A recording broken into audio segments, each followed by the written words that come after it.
les pouvoirs publics jouent dans ce contexte incontestablement un important rôle d'animation et de soutien à la structuration de cette industrie.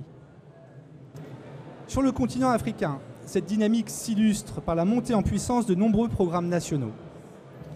La dynamique sénégalaise est à ce titre particulièrement exemplaire, avec la création de l'Agence sénégalaise des études spatiales en mars 2023, le Sénégal qui a rejoint en août 2024 le Club des Nations spatiales avec le lancement au mois d'août dernier de son premier nanosatellite Guindé-Sat 1, alors qu'un second est en cours d'élaboration, et que le lancement est planifié d'une nouvelle constellation militaire et civile par l'Agence sénégalaise des études spatiales.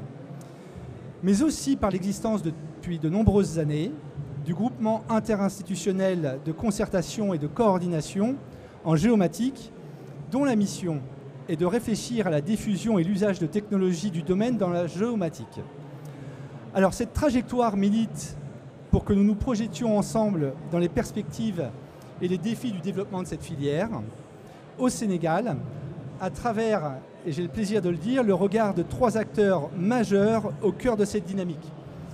Et j'ai le plaisir de vous présenter nos 3 panélistes, en la présence de Madame Rose Dieng, qui est la directrice de la planification, du partenariat et du développement de l'Agence sénégalaise des études spatiales, de Monsieur Gayan Faye, enseignant-chercheur, coordinateur et responsable du projet SENSAT au sein du ministère de l'Enseignement supérieur, de la Recherche et de l'Innovation, et enfin Monsieur Abdallah Diallo, coordonnateur du groupement interinstitutionnel de concertation et de coordination de la géomatique au Sénégal. Alors, je vais commencer par Madame Rose Dieng.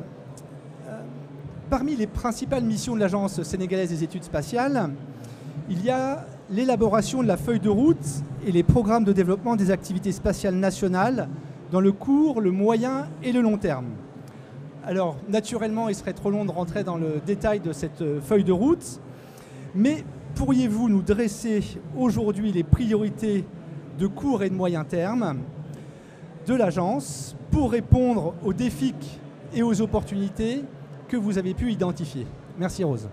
Merci Mathieu, bonjour à tous. C'est un plaisir d'être là avec mes 2 collègues, Gayan et Abdallah. Alors, en 2023, plus de 2800 satellites ont été lancés dans le monde et l'économie spatiale représentait plus de 600 milliards de dollars. Le Sénégal est rentré dans le domaine et dans le cercle très privé des nations spatiales en 2023 avec la création de l'Agence spatiale, mais également en août 2024 avec le lancement de notre premier nanosatellite dont nous sommes tous très fiers. C'est des symboles, mais c'est également pour nous une manière de montrer que le Sénégal a une ambition très forte dans le domaine du spatial et a l'intention d'être un acteur du spatial francophone ouest-africain. Très rapidement, pour parler des priorités, sur le court, le moyen et le long terme, je les regrouperai en 3. La première, c'est donc la souveraineté technologique. Et à cet effet, nous travaillons avec différents partenaires et l'écosystème local également pour avoir nos propres infrastructures. Il y a un MAIT qui est en préparation, il y a également des centres de réception de données qui sont prévus et un data center. Il y a le lancement de cette constellation civile et militaire dont tu as parlé très brièvement, qui nous permettrait de faire de la surveillance des frontières et également anticiper les risques qui se trouvent aujourd'hui en termes de sécurité dans l'espace. Il y a bien sûr la couche middleware que nous devons également avoir en place avec la création et la mise en place d'un Geodata Center. Donc ça, c'est le premier pavé. Le second concerne tout ce qui est application à forte valeur socio-économique. Et là, on va parler donc de tout ce qui est surveillance maritime pour la lutte contre la pêche INN, la surveillance du trait de côte ou encore de nos exploitations en gaz et en pétrole. Ça, c'est le premier élément, mais sinon, bien sûr, l'agriculture, la pêche, l'élevage, la planification urbaine, etc. Le troisième pavé concerne tout ce qui est capacitation, formation, évangélisation du citoyen, incubation et également création d'une économie et d'une chaîne de valeur autour de l'employabilité. Je m'arrête là pour ne pas rentrer trop dans les détails, mais j'espère avoir répondu à ta question. Merci beaucoup Rose. Est-ce qu'on pourrait rapprocher les retours parce qu'on entend assez mal? Ouais. Désolé. Hein. Alors Gayan, on peut difficilement parler de filière spatiale sans parler de science. On a la chance d'avoir Gayan Faye, comme je l'ai dit, qui est le coordonnateur et le responsable du développement des nanosatellites sénégalais et qui a donc une grande expérience et on va souhaiter parler avec lui effectivement des retombées économiques et scientifiques qui sont associées au lancement du Guindé-Sainte A. Alors, en tant que chef de projet du projet Sensat, projet qui est à l'origine, comme je le soulignais, du lancement du premier nanosatellite sénégalais, est-ce que vous pouvez nous dire quelles en sont ou quelles seront les retombées concrètes que vous en attendez? Et je voudrais peut-être distinguer, est-ce que ces retombées sont pour l'instant essentiellement scientifiques et ou économiques, ou à terme économiques? Voilà. Merci Gaël. Merci beaucoup Mathieu Bécu. Bonjour à tout le monde. C'est un plaisir de participer à ce panel avec ma collègue Rosien, Abdallah, avec qui on partage les mêmes passions, celle de faire du Sénégal une nation spatiale, celle de vraiment développer le spatial et faire en sorte que le spatial devienne un véritable levier de développement du Sénégal. Parce que vous le connaissez très bien, aujourd'hui, on ne peut pas faire sans le secteur spatial. On ne peut pas faire sans les services spatiaux. Donc il est temps qu'aujourd'hui le Sénégal fasse en sorte que ce secteur se développe et c'est ça vraiment notre passion au quotidien. Alors, Gaindé-Sat est le premier nanosatellite du Sénégal qui a été lancé effectivement le 16 août dernier depuis la Californie. Mais Gaindé-Sat, comme j'ai l'habitude de dire, est la face visible de l'iceberg Sensat. Parce qu'au-delà de Gaindé-Sat, il y a Sensat, qui est un programme, qui est une vision, qui est une démarche dont l'objectif c'est contribuer au développement du spatial sénégalais. Et pour développer ou contribuer autant pour moi au développement du spatial sénégalais, il faut bâtir les socles. Et l'un des socles les plus solides aujourd'hui, c'est le capital humain, c'est la formation des ressources humaines. Et ça, c'est l'un des principaux, en tout cas, acquis de Sensat aujourd'hui. Parce que nous avons aujourd'hui formé une vingtaine de jeunes qui aujourd'hui sont capables, à partir d'un problème, définir une mission, analyser la mission, concevoir le satellite, fabriquer, lancer, exploiter ce satellite. Donc ça, c'est un grand pas aujourd'hui pour le Sénégal et nous avons réussi. Et nous continuons cette formation-là. Et aujourd'hui, Gaindé-Sat, après son lancement, il y a eu beaucoup de résultats. Et je pense que parmi ces résultats, ce n'est pas seulement scientifique, ce n'est pas seulement économique. Je peux d'abord dire le fait qu'on a pu bâtir un capital humain. Ça, c'est très important. Deuxièmement, Gaindé-Sat a permis de faire un grand plaidoyer auprès des autorités pour que les autorités puissent comprendre davantage aujourd'hui que le spatial, c'est quelque chose qui est à notre portée. Que le spatial, c'est quelque chose qu'on peut faire et que le spatial, c'est quelque chose qui est utile. Et ça, c'était un grand combat parce que souvent, nos autorités voyaient le spatial de quelque chose de très loin, quelque chose qui n'est pas accessible, quelque chose qui était la chasse gardée des grandes puissances. Aujourd'hui, nous avons en tout cas effacé ce mythe-là. Et autre chose, il y a un impact fort auprès de la jeunesse aujourd'hui, qui a poussé les jeunes maintenant à mieux comprendre le spatial, à mieux aimer le spatial, à mieux aimer les filières scientifiques. Et aujourd'hui, la preuve aujourd'hui au bac, il y a une semaine, dans les épreuves du bac, Gaindé-Sat est sorti. Donc ça, c'est un impact sociétal important. En termes de retombées scientifiques aujourd'hui, nous avons à partir de Gaindé-Sat parvenu aujourd'hui à avoir les capacités de pouvoir concevoir et à pouvoir manipuler, à pouvoir exploiter, à pouvoir traiter les données d'un satellite. Donc ça, c'est un acquis scientifique fort aujourd'hui.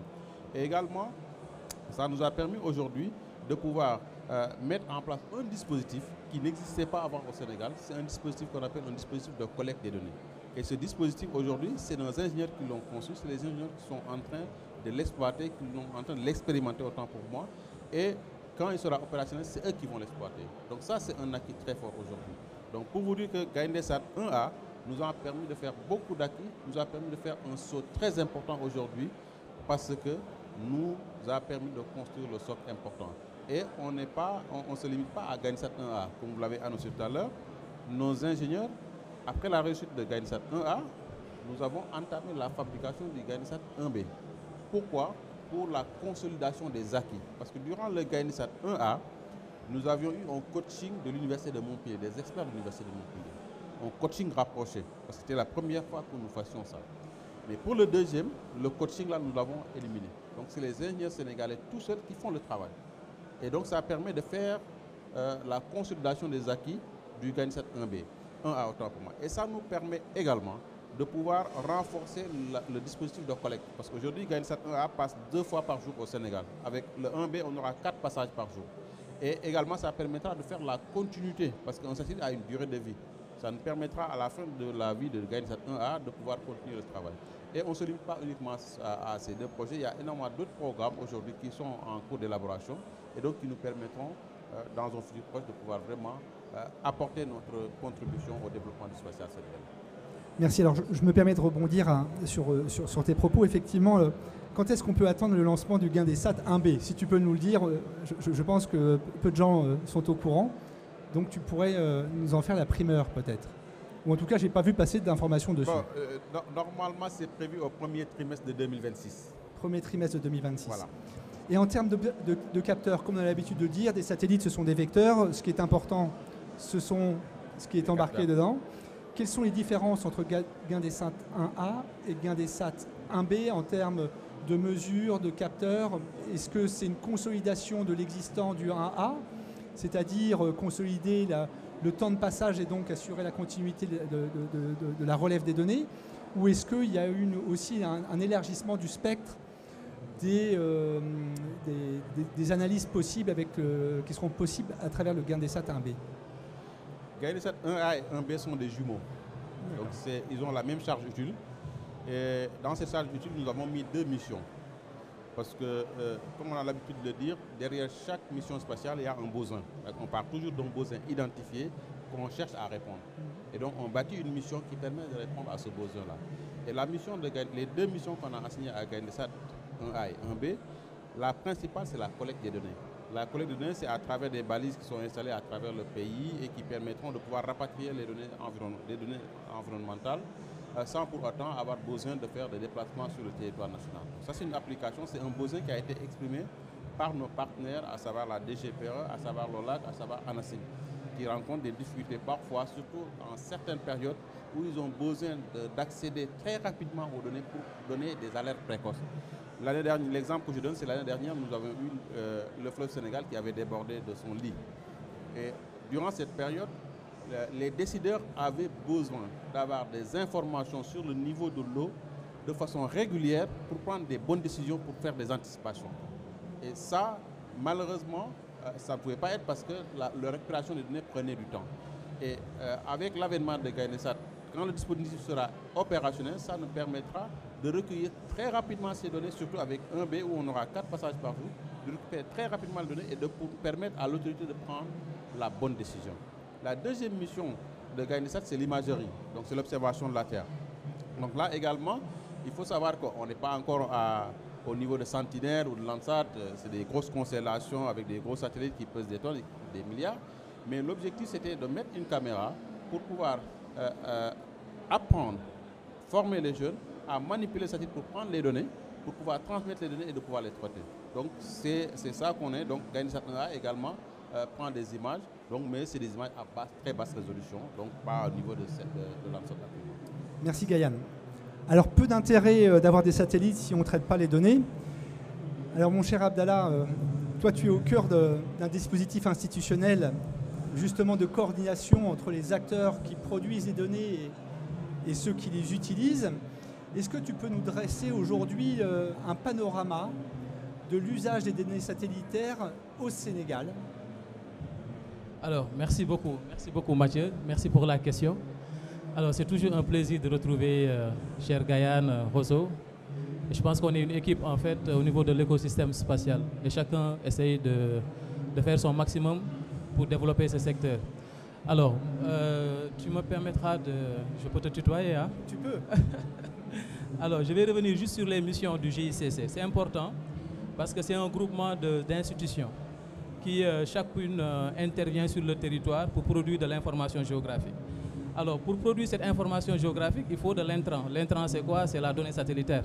C'est la raison pour laquelle aujourd'hui, l'existence de l'ASES et des initiatives comme le projet Sensat sont extrêmement à saluer. Parce que ça donne l'intrant de premier ordre pour pouvoir faire de l'information géographique.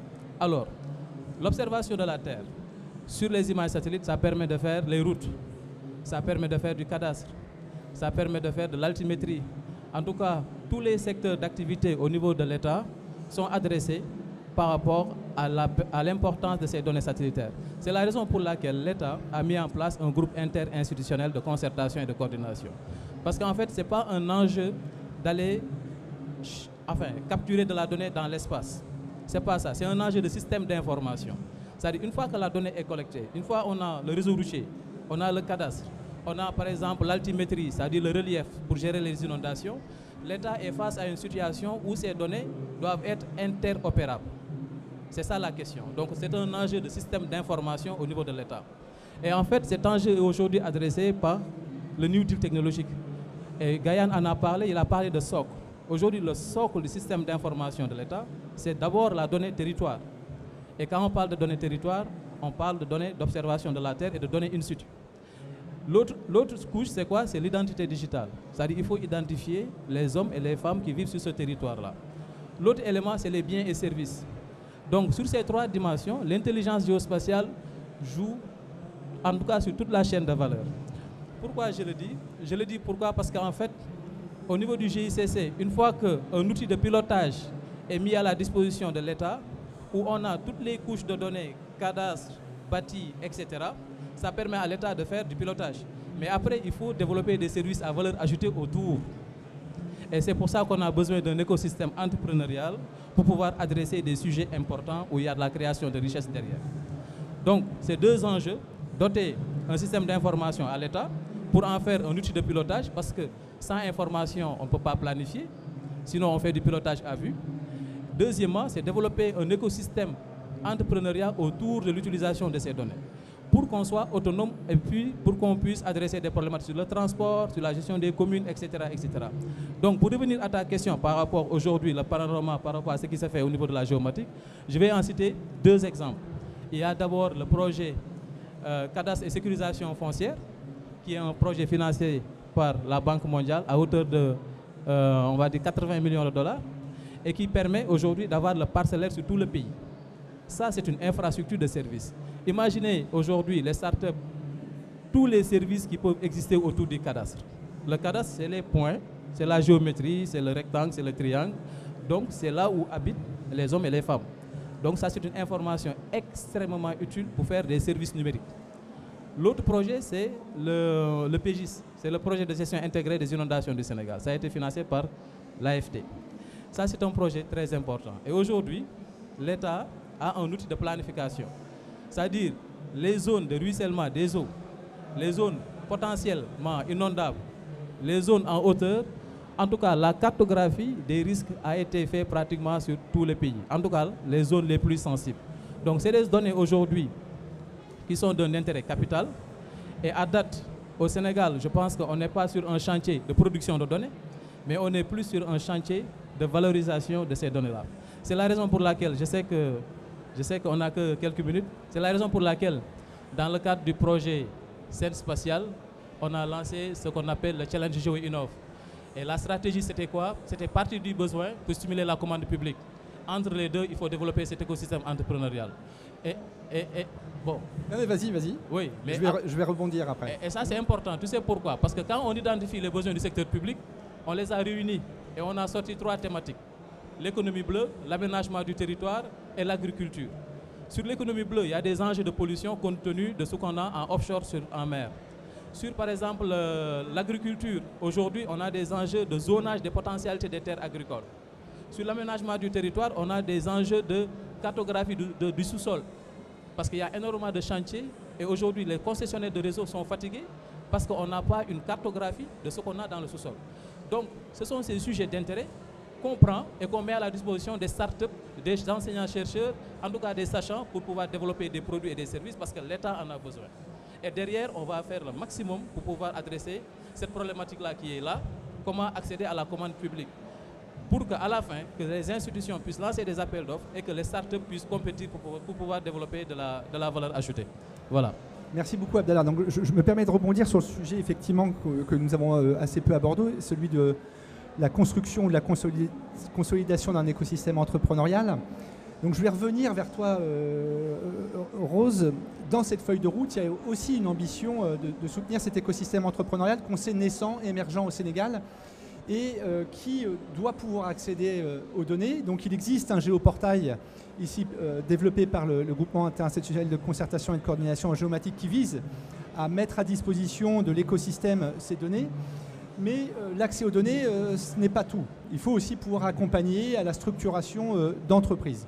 Quelle est l'ambition de l'Agence sénégalaise d'études spatiales sur cette structuration d'un écosystème ou de nouvelles entreprises qui pourront demain créer de la valeur ajoutée? C'est une très bonne question, Mathieu. Aujourd'hui, le véritable challenge que nous avons est celui de l'opérationnalisation de cette ambition dans un cadre institutionnel qui est très jeune. Du coup, nous devons en parallèle travailler sur la politique et la stratégie spatiale nationale avec tous les acteurs nationaux en alignement avec notre agenda de transformation qui est le Sénégal 2050, qui est également, avec également le New Deal technologie et tous les autres programmes sectoriels qui existent. Donc ça, c'est la première chose. Une série d'ateliers doit arriver en concertation avec le MESRI, mais également avec les autres acteurs principaux. Ça, c'est la première chose. La deuxième, elle concerne également, disons, la mise à disposition et les links qu'il faut avoir avec les plus grands acteurs et industriels mondiaux. Aujourd'hui, nous avons des partenariats forts avec le CNES, avec la NASA, avec JAXA, l'agence spatiale japonaise, avec les Émirats et avec d'autres pays de premier rang dans le domaine spatial, et bien sûr leur écosystème derrière. L'objectif est de créer des joint ventures, un transfert de compétences, de capacitation pour nos jeunes pousses nationales et avoir demain des champions nationaux. Donc ça, c'est le deuxième élément, la construction des infrastructures. Abdallah en a parlé, Gaïane également. On est tous en train d'œuvrer pour avoir nos infrastructures de manière souveraine. Le troisième élément, il est autour de l'animation de l'écosystème. Et sur ce point-là, en plus des initiatives qui existent déjà, on travaille à structurer un premier écosystème que l'on veut ambitieux et qui serait le premier écosystème spatial ouest-africain. Et bien sûr, la question du financement pérenne et patient se pose. On l'a dit tout à l'heure, un premier satellite a été lancé, KID, de la survie de ce satellite, après sa phase de mise en orbite et de sa mise en exploitation. Quid du deuxième, quid de la constellation également sur laquelle nous sommes. Donc, il faut trouver le moyen de pérenniser, sans être toujours un centre de consommation, mais être vraiment un centre d'opération. Il y a également un autre élément que je considère comme un challenge important, c'est celui de la mixité des profils dans le domaine du spatial. Il y a beaucoup d'ingénieurs, il faudrait qu'on ait plus de corps, il faut qu'on ait des juristes, il faut qu'on ait des chefs de projet, il faut qu'on ait des hommes et des femmes des différents secteurs pour que cela devienne une industrie complète. Et bien sûr que l'on arrive à pousser nos jeunes pousses. Nous avons en discussion un projet très important qui va englober l'agriculture intelligente, mais également l'élevage avec l'utilisation d'outils IoT. Et l'objectif est vraiment de donner cette commande aux startups locales. Le financement est sécurisé, la rédaction des TDR est presque finalisée. On va lancer un appel à candidature nationale, parce qu'on le veut vraiment national et orienté pour nos sociétés locales, pour qu'elles puissent prendre des morceaux de cette commande publique. Voilà ce que je peux dire en élément de réponse. Merci beaucoup, Rose. Alors, moi, je vais avoir envie de donner un petit peu la parole à la salle. Et donc, il me reste quand même 2 questions. Donc, si vous pouvez y répondre très rapidement, comme ça, on fera un petit tour de table et on verra s'il y a des questions. La première, c'est effectivement, quels sont les 2 principaux défis à court terme que vous devez relever pour atteindre les objectifs que vous vous assignez? Les 2 principaux défis. Je vais y aller? Vas-y. Merci beaucoup. Alors, pour nous, le principal défi, bon, peut-être c'est une déformation chez moi, je suis formateur. Et donc, pour nous, le principal défi, c'est vraiment former une masse critique, permettre de porter la mission sénégalaise.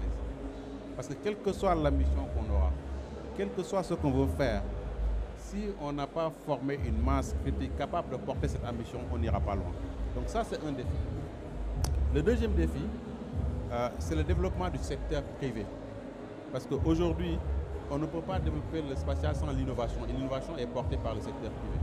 Donc il faut appuyer, accompagner le secteur privé dans le domaine du géospatial à se développer. Donc ça, c'est un des challenges. Et si vous me permettez, je vais ajouter un troisième défi, c'est vraiment mettre en cohérence toutes ces choses-là. Parce qu'effectivement, on a le secteur privé qui travaille à part, le secteur académique qui fait de la formation, qui fait de la recherche, mais il faut que cette formation réponde aux besoins du marché. il faut que cette recherche réponde à des besoins spécifiques liés à des besoins sociétals. Donc il faut mettre en cohérence, mettre l'ensemble de ces acteurs autour d'une table pour mettre une cohérence. Et c'est ça qui permettra, je pense, de développer le spatial et de permettre au Sénégal de profiter au maximum du spatial. C'est très clair. Rose. Pour ne pas répéter ce que Gayane vient de dire, je dirais embrasser plus la deep tech. Le spatial est un secteur d'innovation par essence. Il faut que nos jeunes pousses pensent à des cas d'usage qui vont embrasser la deep tech, aller un pas plus loin que ce qui est communément proposé. C'est la première chose. Et pour moi, la deuxième chose, c'est plus de jeunes filles dans le secteur spatial. Merci, Rosie. Abdallah. Oui, merci Mathieu. Alors, pour ne pas répéter, c'est dur, hein?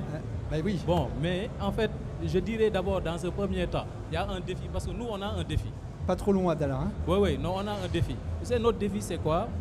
C'est qu'aujourd'hui, on a besoin de données d'observation de la Terre de haute résolution. Et il y a des initiatives pas mal. Il y a Gaindesat, il y a les actions de l'ASES, mais ça ne nous donne pas sur le court terme des données de haute résolution. Mais à défaut de l'avoir, moi je pense qu'on doit avoir un guichet unique pour pouvoir alimenter l'État du Sénégal à données de haute résolution pour des soucis de mutualisation et d'économie sur le plan coût.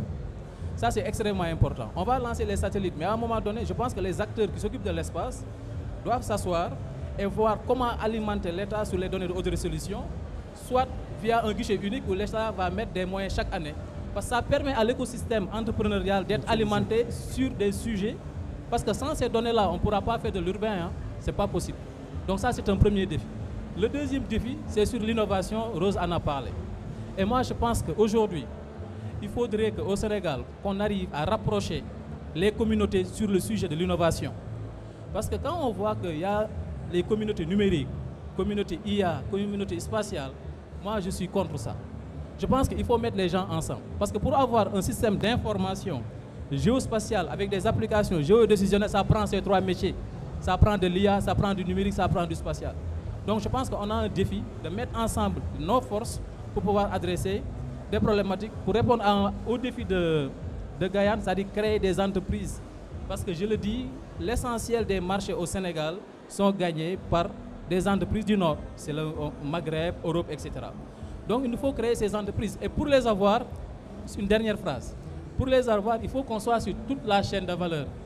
La formation, la donnée, les partenariats, les normes, etc., etc. Et pour le faire, on a besoin de bras. Seul, on peut aller vite, mais ensemble, on ira plus loin. Voilà. Merci Abdallah. Merci. Alors, l'événement s'appelle Inspire and Connect. Donc, le Connect, dites-nous un acteur avec lequel vous souhaiteriez travailler ou une nature d'acteur avec lequel vous souhaiteriez travailler. Il y a du monde ici. Donc c'est peut-être le moment de passer des messages. Et après, comme c'est le déjeuner, on a quelques minutes de questions. Vas-y. Quel est l'acteur avec lequel tu aimerais travailler? Un acteur à dire, c'est un bailleur. Un bailleur. Un bailleur. Un bailleur. C'est l'argent. Parce que tout ce qu'on fait, si on n'a pas des fonds solides, on ne peut pas y aller loin. Moi, je dirais les startups sénégalaises. Venez, on va monter les cas d'usage ensemble. On va vous aider de l'idéation jusqu'à la réalisation. On va vous donner une partie de la commande publique et on ira chercher les fonds ensemble. Alors nous, on est ouvert, hein? On est ouvert à tous les acteurs. Tous les acteurs. Tous les acteurs. Il reste une minute de questions. Est-ce qu'il y a une ou deux questions? C'est le moment. Voilà. Merci. Est-ce qu'on pourra entendre Bonjour, je suis très heureux de savoir qu'il y a des Africains qui s'intéressent au spatial. Donc je salue ceux qui sont là, les pionniers. Juste une question. Vous avez parlé de partenaires, mais je n'ai entendu que des partenaires européens, américains, japonais. Mais est-ce que vous avez des partenaires africains dans le domaine du spatial? Bon. Ça sera la seule question. Ça sera la seule question parce que une petite si on nous autorise. Une réponse et après l'autre question. Une réponse, non? Non, vraiment une très petite question. Pourquoi vous ne mutualisez pas avec les pays africains de l'Afrique de l'Ouest? Parce que c'est des collectes de données, peut-être que tout le monde en a besoin. Répondez d'abord aux deux questions et après on en fait une dernière. Gayane, je te laisse commencer. Ben, merci. Les deux questions se rejoignent hein, parce que partenaires, mutualisation, effectivement. En fait, c'est quelque chose qui est prévu et moi j'ai l'habitude de dire que aucun organisme, aucun pays ne peut faire le spatial tout seul. Parce que le spatial, ça coûte cher, ça demande beaucoup de ressources humaines, ça demande beaucoup d'infrastructures. Et autre chose, c'est que quand vous mettez en orbite un satellite, il parcourt l'ensemble des pays.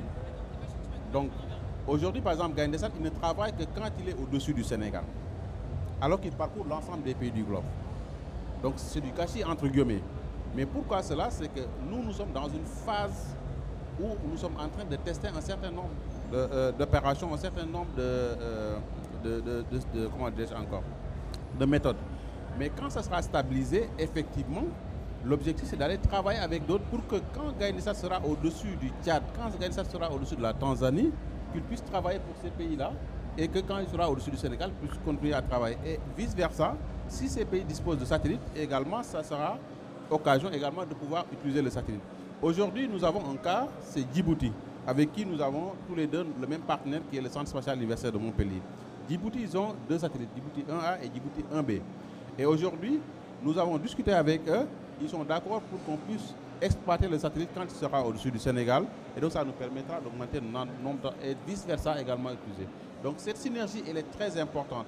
Mais aujourd'hui aussi, il faut savoir que chaque pays a ses spécificités. Il faut que chaque pays bâtisse d'abord une certaine infrastructure dans son pays qui répond à ses besoins. Et après, nous tous, on pourra aller maintenant vers une synergie pour pouvoir partager ces instruments. Très rapidement, je vais ajouter quelques mots pour dire que nous sommes dans une logique de collaboration africaine. Le spatial, c'est la collaboration par essence. Et nous travaillons avec le Maroc, le Kenya, le Rwanda, entre autres, et le Ghana, entre autres pays, déjà sur un satellite qui va nous servir à tous. Ça, c'est le premier projet. Mais également sur la capacitation entre ces différentes agences. Et je n'ai rien d'autre à ajouter sur la mutualisation parce qu'elle part d'abord d'un besoin national avant de penser à mutualiser les opérations ou les installations. Il y a une chose qui se fait de plus en plus et sur laquelle nous on veut capitaliser, c'est Satellite as a Service, comme le dit Guyane. Quand un satellite d'une autre constellation survole notre pays et que les données ne sont pas utilisées, comment est-ce qu'on pourrait les utiliser? Que ce soit pour des agences nationales ou pour le privé également. Le mot de la fin pour Abdallah. Oui, pour la coopération internationale, moi je pense que, en fait, je peux en citer deux exemples. D'abord, un exemple avec l'UEMOA au sujet d'un système d'information à l'échelle de la communauté pour adresser des questions de suivi des politiques publiques. Il y a aussi une initiative qui a été lancée récemment avec la CEDEAO, c'est l'infrastructure régionale de données géospatiales. Et d'ailleurs, c'est le Sénégal qui a été pris comme exemple pour pouvoir accompagner la CEDEAO dans ce projet-là. Il y a une phase pilote autour de 6 pays. Il y a le Nigeria, le Ghana, la Gambie, la Guinée, le Sénégal et la Côte d'Ivoire. Donc pour dire que l'expertise sénégalaise sur le sujet commence quand même à s'exporter. Et je pense qu'à l'échelle de la CEDEAO, il y a des enjeux, en tout cas sur certains projets, qui vont nous permettre de mutualiser, n'est-ce pas, certains aspects, notamment sur l'accès aux données d'observation de la Terre. Je suis tout à fait d'accord avec Guyane et Rose quand ils disent que l'espace, on ne peut pas l'adresser uniquement à partir d'un pays. Ça prend un projet à l'échelle de l'Afrique. Et c'est tout heureux d'ailleurs que le Sénégal contribue à la mise en place de l'Agence spatiale africaine, notamment avec la participation de l'ASES et la participation de Guyane sur ce sujet. Voilà. Merci à toutes et à tous. Moi, il y a une petite question. Alors, une petite question et après, je vous invite tous et toutes à venir discuter avec ces trois importantes personnalités de l'écosystème spatial du Sénégal. On vous écoute et ça sera la dernière question. Ok, merci beaucoup. Bonjour, moi c'est Madigan Fall, spécialiste en Travel Tech et en FinTech. Donc, ma question s'adresse directement à Rose qui fait appel aux entrepreneurs aujourd'hui. Donc, elle va dans le sens aujourd'hui du moment qu'on sait que la filière spatiale aujourd'hui, elle a des offres uniques, géolocalisation et communication aujourd'hui. Donc, quelle est la stratégie que vous pouvez mettre en place aujourd'hui pour travailler avec tous ceux qui font le travel tech aujourd'hui, donc pour ceux qui ne comprennent pas les spécialistes de voyage aujourd'hui, pour fédérer toutes les zones les plus reculées aujourd'hui du Sénégal ou bien partout en Afrique aujourd'hui, pour mettre en place cette opportunité-là à la portée de nous en tant qu'agence? Alors, je suis vraiment désolée, je n'ai pas bien entendu la question. Vraiment, je suis désolée, il y a beaucoup de bruit autour de nous. Je le fais lire.